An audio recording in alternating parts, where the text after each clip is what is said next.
अल्हम्दुलिल्लाहि रब्बिल आलमीन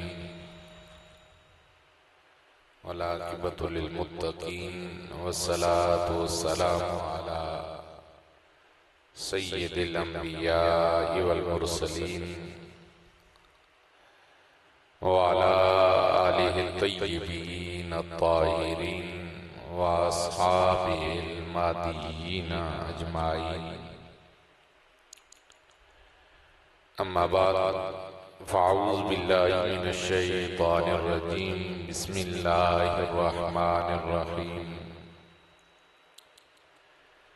या अय्युहन नासु उअ्बुदू रब्बकुमुल्लज़ी ख़लक़कुम वल्लज़ीना मिन क़ब्लिकुम लअल्लकुम तत्तक़ून। सदक़ल्लाहु मौलाना अज़ीम। सदक़ा व बल्लग़ना रसूलुहुन नबियुल उम्मियुल हबीबुल करीम। इन्नल्लाह व मलाइकतहु युसल्लूना अलन नबी या अय्युहल्लज़ीना आमनू सल्लु अलैहि व सल्लिमू तस्लीमा। अल्लाहुम्मा सल्लि अला सय्यिदिना व मौलाना मुहम्मदिन व अला आलि सय्यिदिना व मौलाना मुहम्मदिन व बारिक व सल्लिम व सल्लि अलैहि। दरूद व सलाम में सारे शामिल हो जाइए। अस्सलातु वस्सलामु अलैका या सय्यदी या रसूलल्लाह व अला आलिका व अस्हाबिका या सय्यदी या हबीबल्लाह। अस्सलातु वस्सलामु अलैका या शफ़ीअल मुज़निबीन व अला आलिका व अस्हाबिका या रहमतल लिल आलमीन। मोअज़्ज़ज़ व मोहतशम बरादरान इस्लाम, माह मुबारक रमज़ानुल मुबारक के आखिरी अशरा के एतकाफ में हम सब अल्लाह रब्बुल आलमीन के इस बाबरकत और मुबारक घर में हाजिर और जमा हैं और मकसूदो मतलूब इबादत इलाही और अल्लाह की बंदगी है।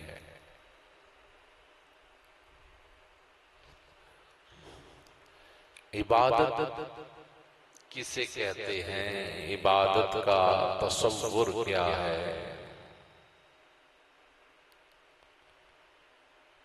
इस हवाले से चंद बातें आज आपकी खिदमत में अर्ज करूंगा। सबसे पहली बात जो हमें समझने की है वो ये है कि हमारी असल क्या है।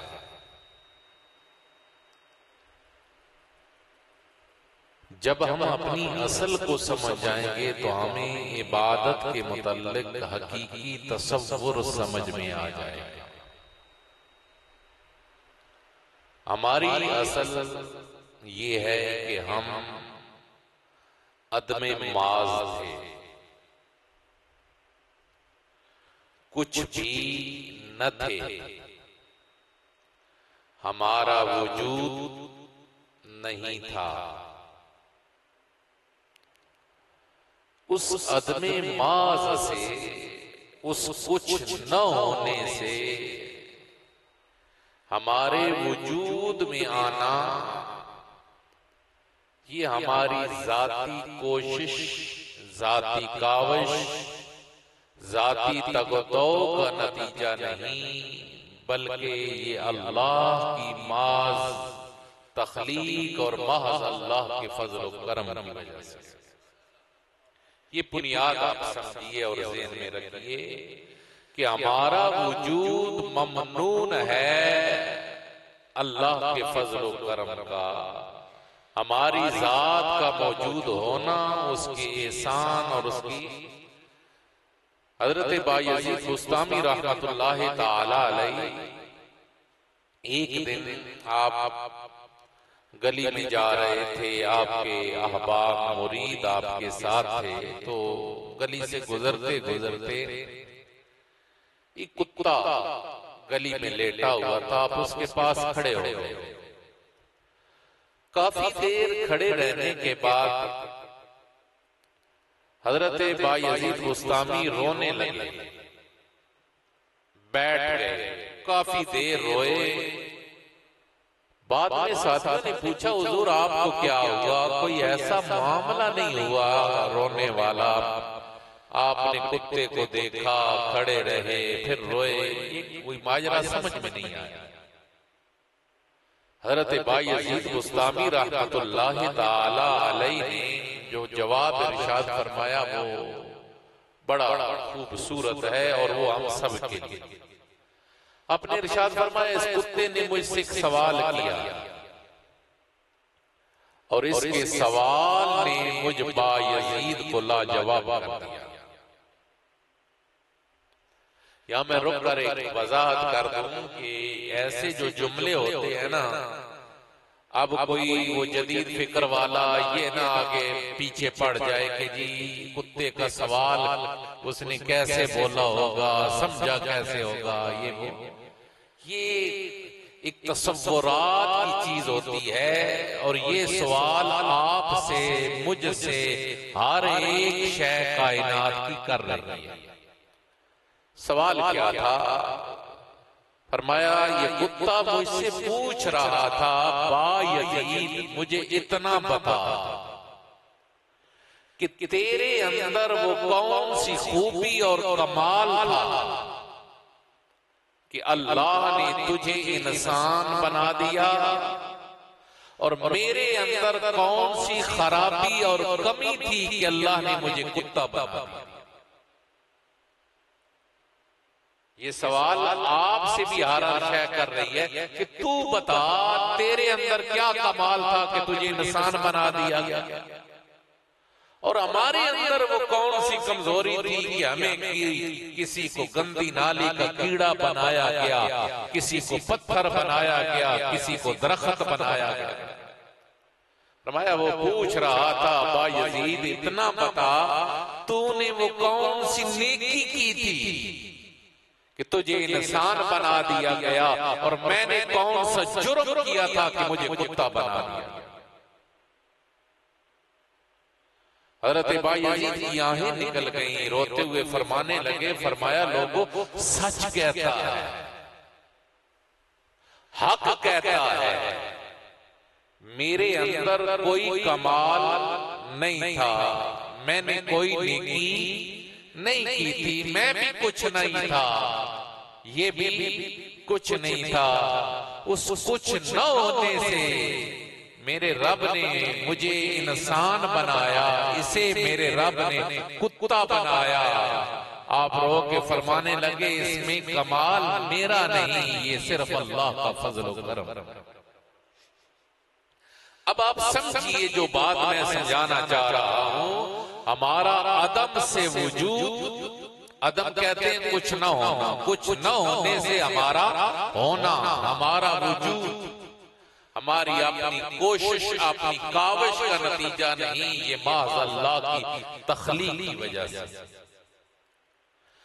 अब जब हमारे रब ने हमें वजूद दिया, और ये बात अपने ज़हनों के अंदर रखें कि इस कायनात के अंदर तख्लीक जो है वो खासा खुदाबंदी है। तख्लीक क्या है? खासा खुदाबंदी है, खालिक अल्लाह रब्बुल आलमीन की जात है। तख्लीक कहते हैं अदम से वजूद। ये हथेली है, इस पर अब कुछ नहीं, अब इस कुछ न होने से कुछ बनाया जाए तो वो तख्लीक होगी।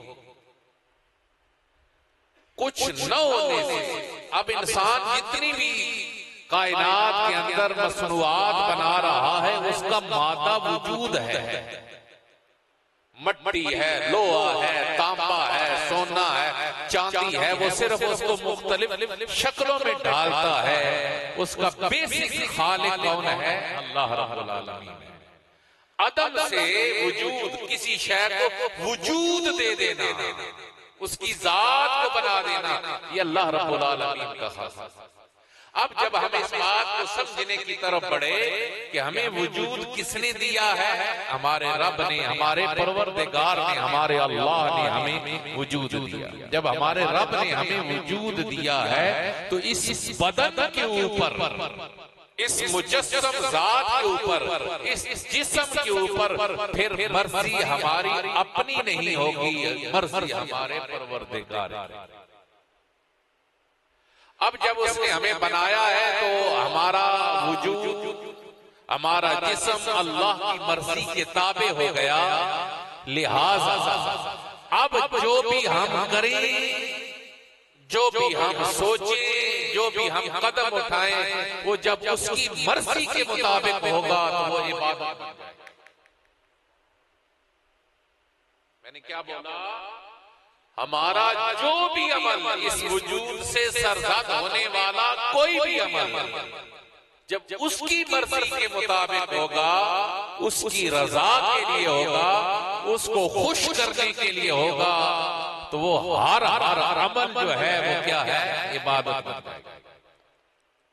इसलिए इरशाद बारी ताला है, या अय्युहन नास उअबुदू, ऐ लोगो तुम इबादत करो रब्बकुम, अपने रब, अल्लज़ी खलक़कुम, तुम्हारा वो रब जिसने तुम्हें पैदा किया, और तुम्हारा वो रब जिसने तुमसे पहले लोगों को पैदा किया। अब अगर आप कहें कि इबादत का जो तसव्वुर है उसकी इब्तिदा क्या है? इबादत के तसव्वुर की इब्तिदा मोहब्बत इलाही है, और इबादत के तसव्वुर की जो इंतहा है वो अपने आप को हकीर से हकीर तर ना लेना, हद दर्जा का तसल्लुल है। क्या इरशाद हो रहा है इस बात को? उअबुदू रब्बकुमुल्लज़ी खलक़कुम, इबादत करो तुम अपने रब की। रब का जो कलमा है इसके अंदर ही मोहब्बत मौजूद है। रब कहते हैं पालने वाला। क्या है? पालने वाला। और पालने वाला होता ही वो है जो मोहब्बत करने वाला। फरमाया इबादत करो अपने रब की, ये मोहब्बत की तरफ इशारा हो गया। अल्लज़ी खलक़कुम, जिसने तुम्हें आदम से वजूद दिया, तुम कुछ नहीं थे, उस कुछ न होने से तुम्हारे रब ने तुम्हें वजूद अता फरमाया। तुम्हारा अब जो कुछ भी इस कायनात के अंदर है वो तुम्हारे रब की अता की वजह से। तुम्हारे रब की अता न होती तो तुम्हारा वजूद ही न होता। तुम कुछ भी न होते अगर तुम्हारे रब की तुम्हें तखलीक न होती। तुम्हारे रब ने तुम्हें बनाया, इस वजह से तुम इबादत करोगे तो अल्लाह रब्बुल आलमीन। अब यहाँ जो बात समझने की है वो ये है कि जब हमारा वजूद उसका पैदा करता है तो इस वजूद पर मर्जी और मंशा किसकी होगी? ऊंचा बोलिए, अल्लाह की होगी। अब जब हमारा कोई भी काम उसकी रजा के लिए होगा तो इबादत बन जाएगा। हमने इबादत का दायरा बहुत महदूद कर दिया। हमने इबादत का दायरा क्या कर दिया है? 5 वक्त की नमाज, रमजान के रोजे, नवाफिल, हज, ज़कात, ये इबादत है। इसके बाद ये सारी की सारी जिंदगी के मामूलात, ये हमारी दुनिया। लेकिन ये बुनियादी तौर पर ये बात समझ लीजिए, जो काम भी इस जिंदगी के अंदर पिदाई से लेकर मरते दम तक जो काम भी तू रिज़ाए इलाही के लिए करेगा, इबादत का दायरा इन 5 अरकान के अंदर महदूद नहीं है। ये ख्याल अगर है तो निकाल दीजिए। और अगर ये इबादत वाले उमूर जो ज़ाहिरन इबादत वाले उमूर हैं, अगर ये भी अल्लाह की रजा के लिए ना हो तो ये मामला नमाज है ना, बंदगी है, रोजा है, ज़कात है, हज है, जिहाद है, इल्म है, ये सारे क्या है? नेकी वाले काम हैं। लेकिन ये इबादत नहीं होंगे, कब नहीं होंगे? जब इनमें अल्लाह की रजा नहीं। इस ज़मन में मैं वो हदीस मुबारक आपकी खिदमत में अर्ज करता चलूं। हदीस मुबारक हुजूर अहमद आलम सल्लल्लाहु अलैहि वसल्लम ने इरशाद फरमाया, क़यामत के दिन 3 शख्सों को लाया जाएगा जिनके बज़ाहिर दुनिया में अमल, नेकी और तक़वा वाले थे, लेकिन अल्लाह उन्हें जहन्नम में डालेगा। उनमें से अब आप सुनेंगे तो वो तीनों की तीनों बज़ाहिर दुनिया में बड़े नेकी वाले, उनमें से एक मुजाहिद होगा, जिहाद फी सबीलिल्लाह करने वाला, अल्लाह की राह में जिहाद करने वाला। उसे लाया जाएगा, उससे पूछा जाएगा, मेरे बंदे बता मेरे लिए क्या किया? वो कहेगा, इलाही तेरी राह में निकला, लोगों के साथ जिहाद किया, तेरा कलमा बुलंद करने के लिए। अल्लाह करीम फरिश्तों को फरमाएंगे, ये झूठ बोलता है, इसे जहन्नुम में ले जाओ। ये मैदान जंग में गया है, जिहाद इसने किया है, लेकिन इसका मकसूद और मतलूब मेरी रजा नहीं थी। इसका मकसूद और मतलूब ये था कि लोग मुझे बहादुर कहें, लोग मुझे दाद दें। 100 लोगों ने तुझे दाद दी, तेरी बहादुरी के गुण गाए, तूने जो चाहा तूने पा लिया। इस सारे अमल के अंदर, तेरे सारे अमल में मेरी रजा वाला कोई पहलू नहीं था। इसलिए वो इतना बड़ा अमल जो जिहाद का अमल है वो रायगां गया और अल्लाह ने उसे जहन्नम में डाला। दूसरा शख्स आलिम। अब समझिए कि इल्म कितनी फजीलत वाला काम। अल उलमा वरसतुल अंबिया, उलमा अंबिया के वारिस। आलिम की चंद लम्हा की इबादत, वो एक इबादत गुजार की पूरी पूरी रात की इबादत से अफजल करार दी गई। लेकिन जब वो पेश किया जाएगा अल्लाह करीम की बारगाह से, यही सवाल होगा, बता मालिक दीन सीखा, इल्म सीखा, लोगों को सिखाया। अल्लाह फरमाएगा, इसे भी जहन्नम में डाल। अब आप अंदाजा करें कितना बड़ा नेकी का काम, लेकिन उसे जहन्नम में डाल दिया गया। अल्लाह करीम फरमाएंगे, इसलिए है कि तूने वो काम मेरी रजा के लिए नहीं किया, लोगों में शोहरत, चर्चा और आपने सिर्फ और सिर्फ दुनियावी मकसद के लिए किया था, उसमें मेरी रजा मतलूब नहीं थी। इसलिए उस सारे के सारे अमल का जो तूने तालीम ताल्लुम का किया है वो रायगां गया। उसका तुझे दुनिया में जो तूने चाहा वो मिल गया, अब मेरी बारगाह से फिर गई। तीसरा सखी, माल अपना कमाया हुआ माल खर्च करना बड़ा मुश्किल होता है। उससे पूछा जाएगा, तूने क्या किया? मालिक तूने मुझे माल दिया, मैंने माल कमाया, तेरी राह में खर्च किया, लोगों पर खर्च किया। अल्लाह फरमाएगा, इसे भी जहन्नम में डाला। झूठ बोलता था, इसने किया, माल खर्च किया, लेकिन इसलिए कि लोग मुझे अमीर कहें, लोग मुझे सखी कहें, लोग मुझे दाद दें। जैसे हमारे मामूलात होते हैं ना, और आजकल तो स्पेशल चलता है, साबुन की एक टिकिया देनी है तो 5 फोटो खिंचवाने वाले साथ मौजूद होते हैं।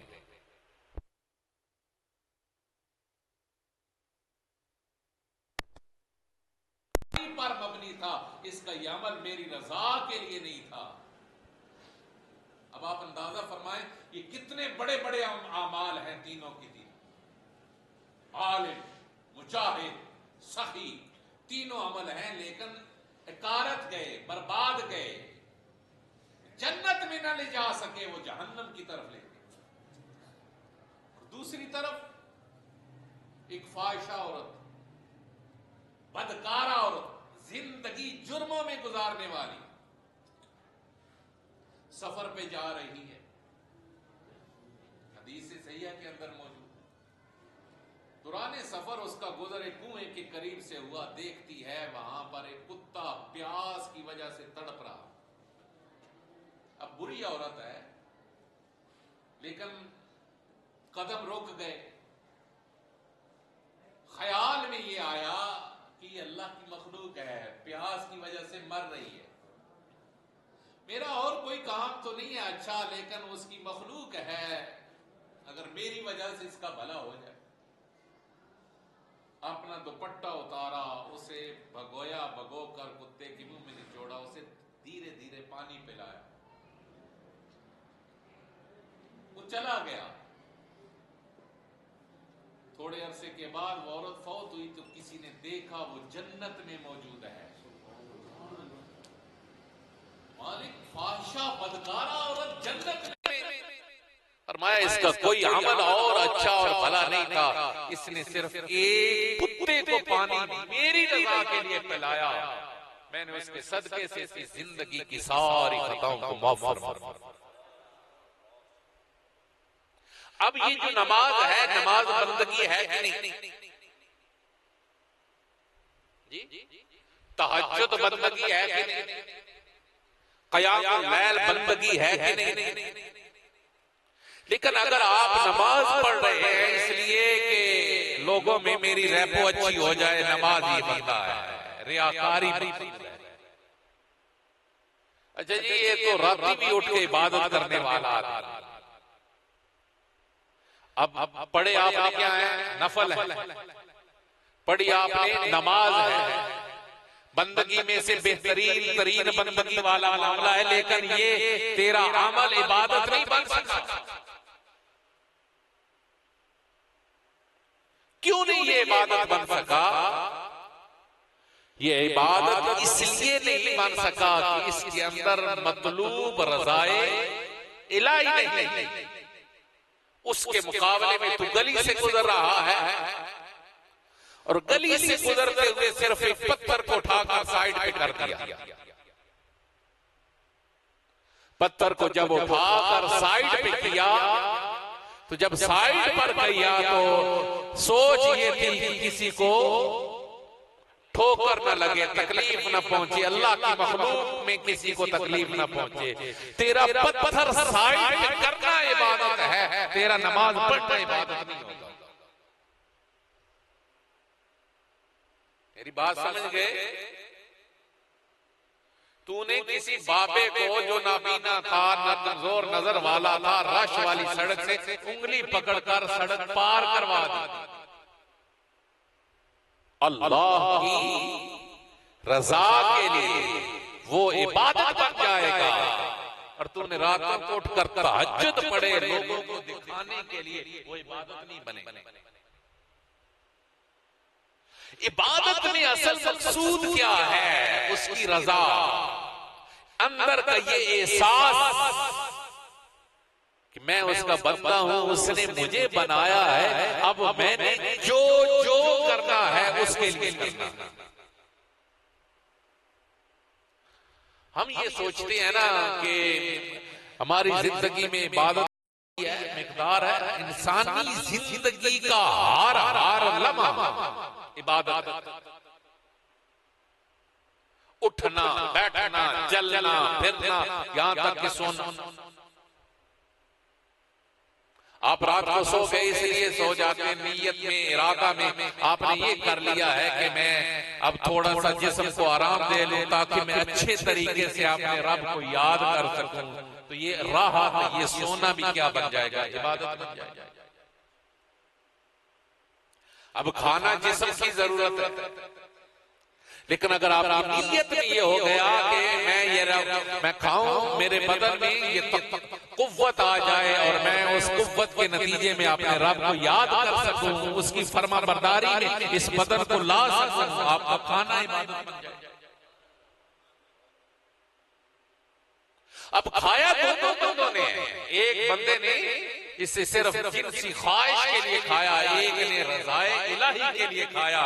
जब रज़ाए इलाही के लिए खाया भी है तो वो इबादत है, पिया भी है तो वो इबादत है, वो सोया भी है तो वो इबादत है। आप तिजारत करते, आप क्या तसव्वुर कर सकते हैं कि नबी पाक सल्लल्लाहु अलैहि वसल्लम की जिंदगी का कोई सांस इबादत से खाली होगा? बोलिए, यकीनी बात है ना कि हुजूर की जिंदगी का कोई सांस भी इबादत से खाली नहीं होगा। जब हुजूर की जिंदगी का हर सांस इबादत में है तो हुजूर ने तिजारत की, हुजूर ने हुकूमत की है, हुजूर ने रियासत कायम की है, हुजूर ने इज़्दिवाजी जिंदगी गुजारी है, हुजूर ने खानदानी जिंदगी गुजारी है, फैमिली के मैटर्स को हल किया। हुजूर रहमत आलम सल्लल्लाहु अलैहि वसल्लम ने गपशप लगाई। अब आप कह रहे कि वो गपशप कैसे इबादत है, तो वो गपशप ही जब आप किसी को दो बंदे इस हाल में कि वो अल्लाह की रजा के लिए एक दूसरे के साथ मोहब्बत करते हैं, वो बैठकर बात भी करते हैं, तो उनका बात करना भी अल्लाह की बारगाह में इबादत लिखा जाए। मेरी बात अल्लाह के महबूब सल्लल्लाहु अलैहि वसल्लम ने एक नॉर्मल इंसान की जिंदगी में जो जो मामूलात हैं वो सारे के सारे किए, और वो सारे के सारे जब मामूलात इबादत हैं तो इसका मतलब क्या हुआ? इसका मतलब ये हो गया कि जब भी आपकी जिंदगी में कोई भी काम में मकसूद रज़ा इलाही हो, जब मकसूद रज़ा इलाही हो गया तो वो क्या काम बन जाएगा? इबादत इलाही। अब इबादत के अंदर दर्जा है, जितना इबादत कहते किसे हैं? इबादत कहते हैं हद दर्जा का तज़ल्लुल। आम हालत में हमारी जुबान में, हमारे औरत में जलील का जो लफ्ज है वो कुछ अच्छा तसव्वुर नहीं किया जाता।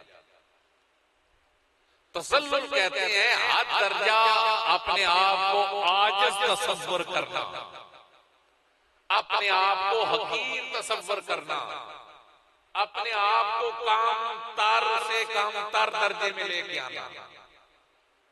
और इबादत क्या बनी कि आपने अपने आप को अपने रब के हुजूर में हद दर्जा, आपने आप को निचले से निचले दर्जे, अपने आप को हकीर माना, अपने आप को कमतर माना, अपने आप को आजिज़ माना, उसे सारी की सारी कायनात का खालिक मालिक और उसे कुल मुख्तार माना, उसके मुकाबले में अपने आप को आजिज़ और हकीर माना। ये इबादत की असल।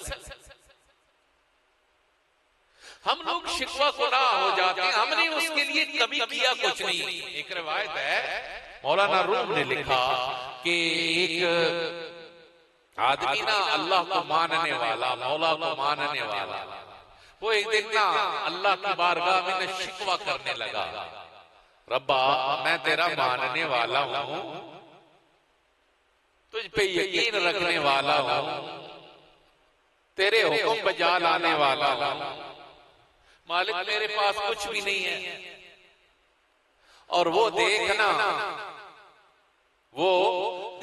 बादशाह है, उसकी वो रियाया है, वो अपनी रियाया को खिलाता भी है, पिलाता भी है, पहनाता भी है, उनकी जरूरियात का भी ख्याल रखता है, उनकी देखभाल भी करता है। शिकवा समझ गए? बादशाह की तरफ था, उसी इलाके में बादशाह से कहने लगा, मालिक मैं तुझे मानने वाला हूं।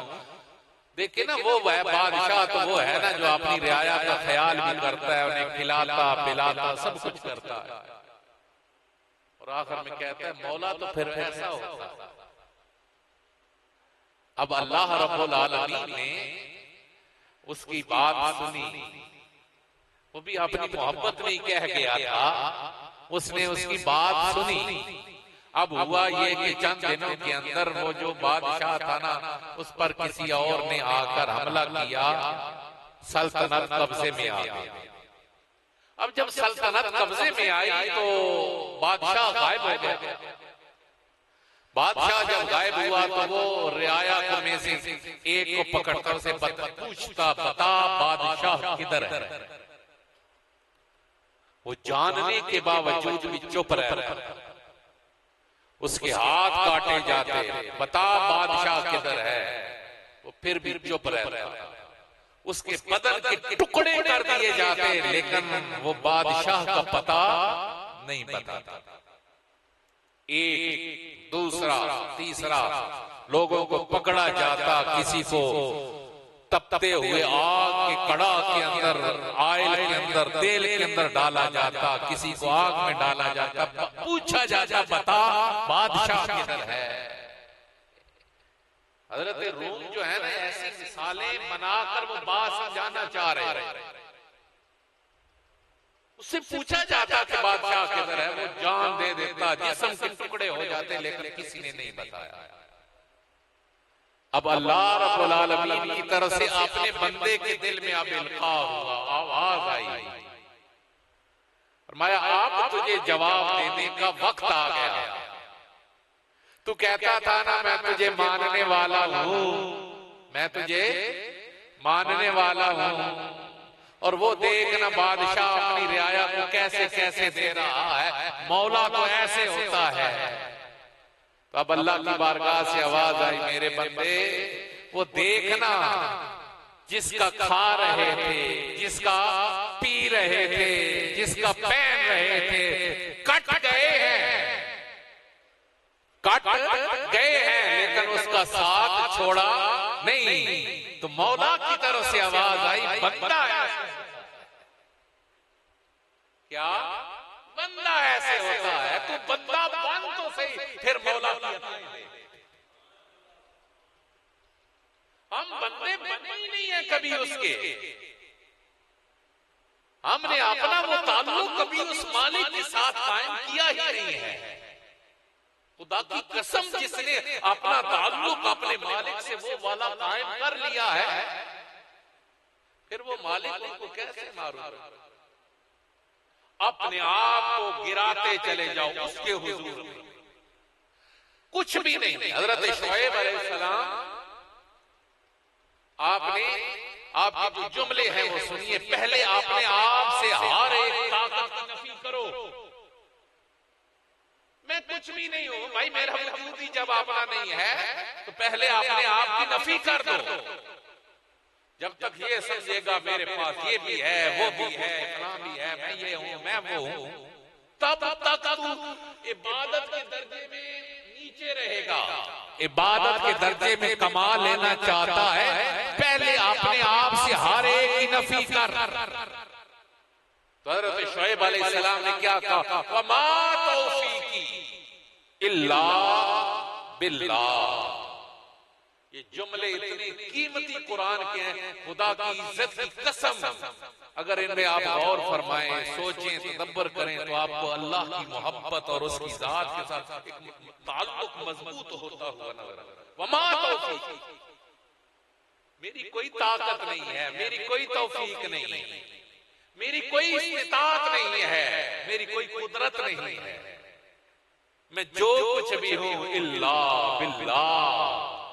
मेरा हर हर अमल, मेरी जात के वजूद में हर हर चीज वो है तो किसकी वजह से है, बिल्लाह, अल्लाह की वजह से।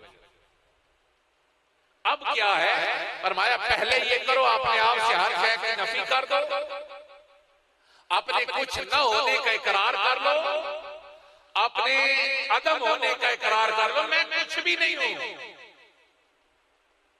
अब इसमें समझिए ना, इसका मतलब ये है कि मतलब फिर ये है कि फिर अंदर से आवाज आए, तू ही तू। क्या आवाज आए, तू ही तू, मैं नहीं, मैं नहीं। अपने आप से मैं को खत्म कर कि मैं भी ज़हीन हूं, मैं भी अक्लमंद हूं, मैं भी ये कर सकता हूं, मैं भी वो कर सकता हूं, मेरा ये मामला है, ये मैं इत्काब में आ गया तो मैं ये खत्म कर।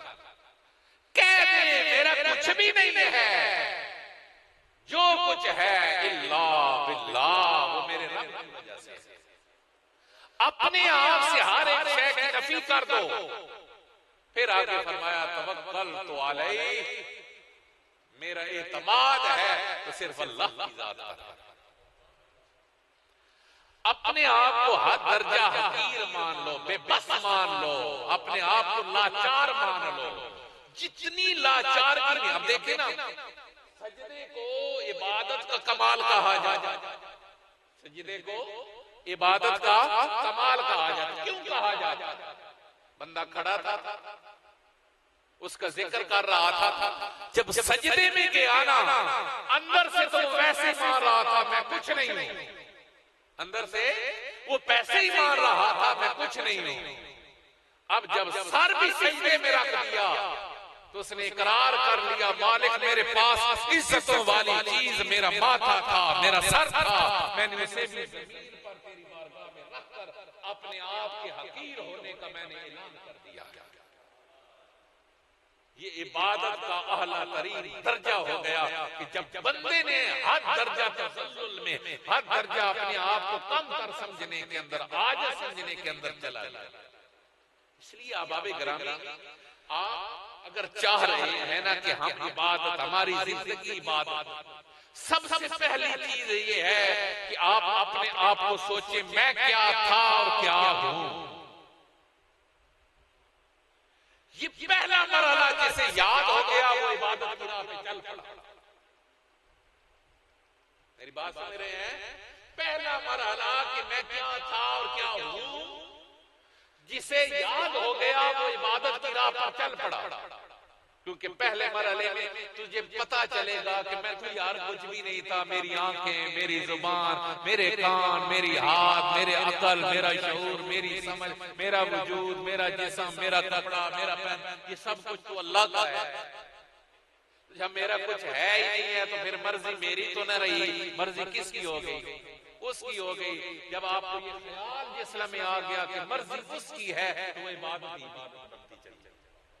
वो उठना, वो बैठना, वो चलना, वो फिरना, वो तिजारत, वो खाना, वो पीना, वो सारी की सारी चीजें जो है वो इबादत बन गई। इसलिए इरशाद फरमाया या अय्युहन्नास उअबुदू, ऐ लोगो इबादत करो रब्बकुमुल्लज़ी खलक़कुम, उस रब की जिसने तुम्हें पैदा किया, वल्लज़ीना मिन क़ब्लिकुम, और जिसने तुमसे पहले लोगों को भी पैदा किया, लअल्लकुम तत्तकून, ताकि तुम मुत्तकी और परहेज़गार बनो।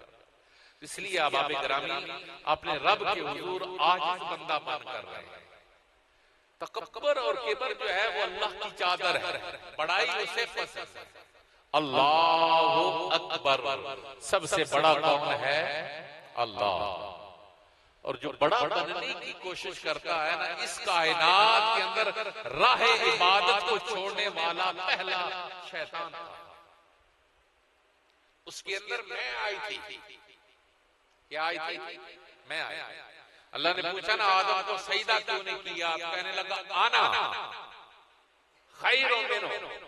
असी जेड़ी ये पंजाबी च कहते ना लफ्ज़ अना, क्या आते हैं अना, अना का मतलब क्या होता?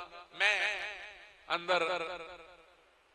तो अना, आना अरबी में है ना, तो बाज कहते हैं कि उसी अरबी के लफ्ज़ आना से ही अना बनाई गई कि मैं आ जा। उसने पहला जुमला क्या कहा? उसने कहा आना। कायनात में मखलूक में से सबसे पहले मैं कहने वाला। तो जब कोई मैं भी कहता है ना तो उसके अंदर कहीं ना कहीं से अपनी जात आ जाती है। उसका पहला दावा करने वाला शैतान, तो उसने आना खैरुम मिन्हु, मैं आदम से बेहतर हूं, मैं क्यों सजदा? अब उसने आजिज़ी की राह को छोड़ा, उसने आजिज़ी की राह को छोड़ा, किबर की राह को इख्तियार किया, वो इबादत से निकल गया। आइए, और अल्लाह ने उसे अपनी बारगाह से मरदूद करार दे दिया। और हजरत आदम अलैहिस्सलाम से अब जब लग़ज़श हुई, दाना खाया, हजरत आदम अलैहिस्सलाम मैं वाले क्या हुआ जो मैंने ये कर लिया, इस राह पे नहीं चले हजरत आदम अलैहिस्सलाम।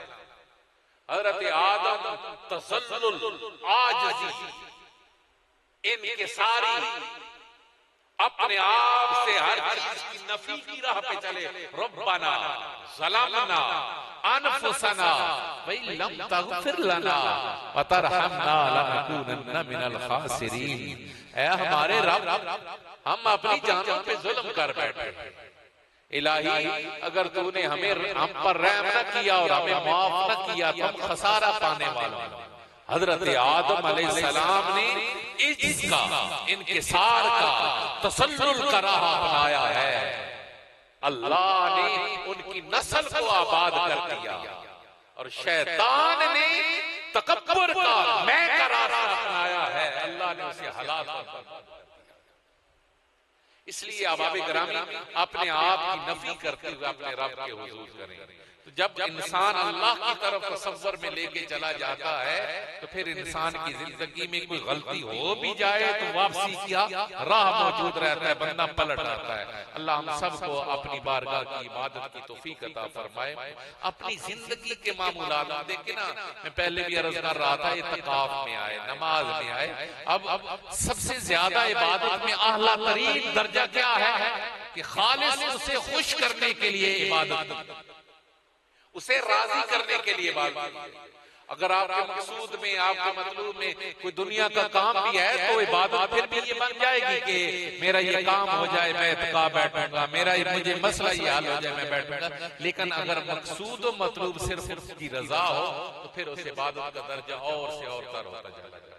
इसलिए जिंदगी में कोई भी काम आप करेंगे, आप दुकान पे बैठे हुए देखे ना, ये कपड़ा जिस दुकानदार से आपने खरीदा उसने आपसे मुनाफा लिया, बोलिए। जिस दुकानदार ने जिस मार्केट से खरीदा उन्होंने भी अपना लिया। जिस फैक्ट्री ने इस कपड़े को बनाया मजदूरी उसने मिली। जिसने रुई, वो औरत जिसने खेत में जाकर फुट्टी चुनी, मजदूरी उसने मिली। वो जो देहाती था जिसने कपास बोई, मजदूरी उसने भी, सबने लिया। लेकिन अगर ये सारे अमल ये हैं, पहले अब समझिए, पहले कपास बोने वाले का बोना, यहां से जो तना निकलेगा, जो पुट्टी उसमें लगेगी, जो कपास लगेगी, वो लोगों के पहनने का जरिया बनेगी, मेरा मुझे भी रिज़्क मिलेगा, उसका बोना इबादत।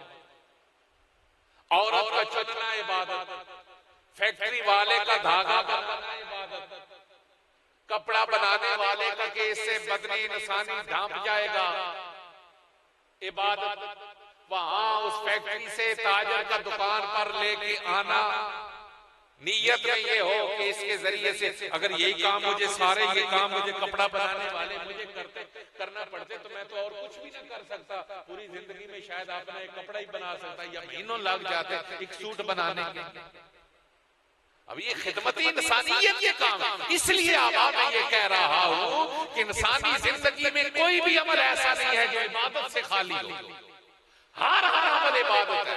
आप दुकान, कोई भी दुकान काम कर, कोई भी दुकानदारी है, जो भी दुकानदारी है वो किसी न किसी खिदमत हो रही है, बोलिए। और सिर्फ उसमें आपने अपनी नीयत को ठीक करना है। जब नीयत के अंदर रज़ाए इलाही आ जाएगी तो आपका हर अमल जो है वो इबादत बन जाएगा। और फिर उसमें से जब रज़ाए इलाही हो, क्या जब रज़ाए इलाही हो तो धोखा तो वहां रहता नहीं। फिर आप मनफियत भी कमाएंगे तो धोखा का काम आप नहीं करेंगे। जब आप उनमें से वो धोखा निकल जाएगा अल्लाह के, तो अल्लाह करीम हमें अपनी जिंदगी में, अल्लाह करीम ने पता क्या फरमाया, वमा खलक़तुल जिन्ना वल इंसा इल्ला लियाबुदून, मैंने जिन्नों और इंसानों को सिर्फ और सिर्फ अपनी इबादत के लिए।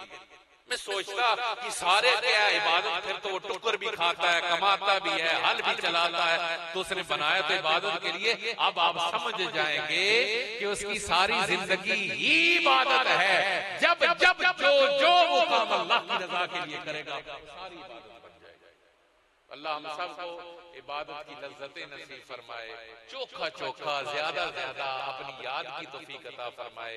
भूले बसरे में जो हमसे गफलत हो जाती है अल्लाह उसे दरगुजर फरमाए। आखिर दावाना अल्हम्दुलिल्लाह।